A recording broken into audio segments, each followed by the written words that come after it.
Hello student, मैं प्रदीप दत्ता ठाकुरगंज से TVT के इस मंच पे आप सभी का हार्दिक अभिनंदन है, स्वागत है। टीवीटी पूरे बिहार में सरकारी विद्यालय के वैसे बच्चे जो 2026 में बोर्ड के फाइनल एग्ज़ाम देंगे, निःशुल्क क्रैश कोर्स करवाने की व्यवस्था की है। और मैं आज आप सभी के लिए मैथमेटिक्स चैप्टर 12 वृत्तों से संबंधित क्षेत्रफल से एक क्वेश्चन लेकर के आया हूँ। मैं इसको सॉल्व करता हूँ। आप लोग इस पूरे वीडियो को देखिए, पसंद आए तो लाइक कीजिए और सब्सक्राइब भी कीजिए और कमेंट भी कीजिए। अगर कुछ सुधारने की ज़रूरत हो तो भी आप लिखिए। चलिए आज हम लोग मैथ को शुरू। ये मैथ है कि यदि एक वृत्त की परिधि एक दूसरे वृत्त की परिधि से 3 गुनी हो तो बड़े वृत्त एवं छोटे वृत्तों के क्षेत्रफल का अनुपात निकालें। तो दो वृत्त है और दोनों वृत्त की जो है परिधि के अनुपात दिए हुए हैं, तो उसको हम लोग शुरू करते हैं। ठीक है, तो लिखेंगे कि माना बड़े वृत्त की त्रिज्या बराबर r और छोटे वृत्त की त्रिज्या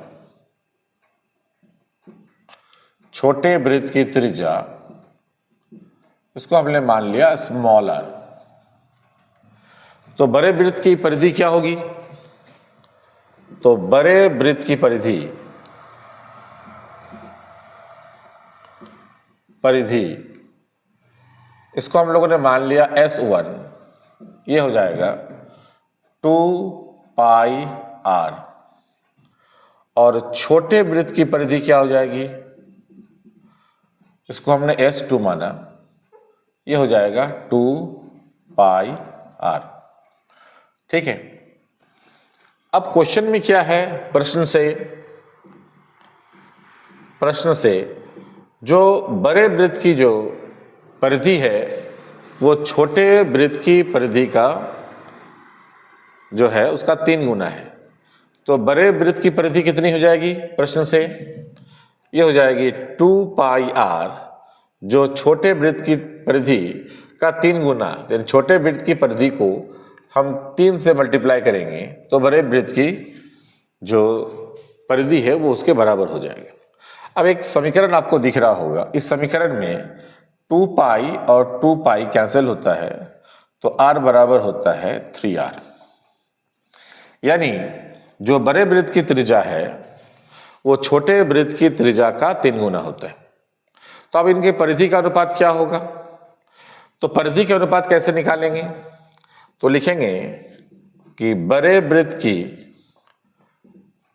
इसके क्षेत्रफल का अनुपात। तो बड़े वृत्त का क्षेत्रफल डिवाइडेड बाई छोटे वृत्त का क्षेत्रफल। छोटे वृत्त का क्षेत्रफल, तो वृत्त का क्षेत्रफल क्या होता है? तो वृत्त का क्षेत्रफल होता है πr²। तो बड़े वृत्त का क्षेत्रफल क्या हो जाएगा? तो बड़े वृत्त के क्षेत्रफल को हम लोग लिख सकते हैं πr², जो कैपिटल R होगा। छोटे वृत्त की त्रिज्या क्या हो जाएगी? πr²। पाई तो कैंसिल हो जाएंगे।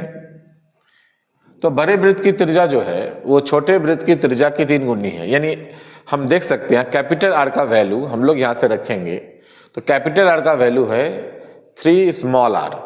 तो हम इसको लिखेंगे 3r का होल स्क्वायर बाई r का होल स्क्वायर। इसको हम लोग सॉल्व करेंगे तो 9r² बाई r², ये कट जाएंगे तो ये हो जाएगा 9/1।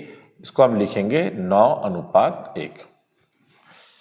इसका मतलब है कि जो बड़े वृत्त का क्षेत्रफल है वो छोटे वृत्त के क्षेत्रफल का 9 गुना है। यानी अगर बड़े वृत्त का क्षेत्रफल और छोटे वृत्त के क्षेत्रफल के अनुपात हम निकालते हैं तो ये अनुपात निकलेगा 9:1। उम्मीद करते हैं आपको समझ में आया होगा और वीडियो भी पसंद आई होगी। Thank you.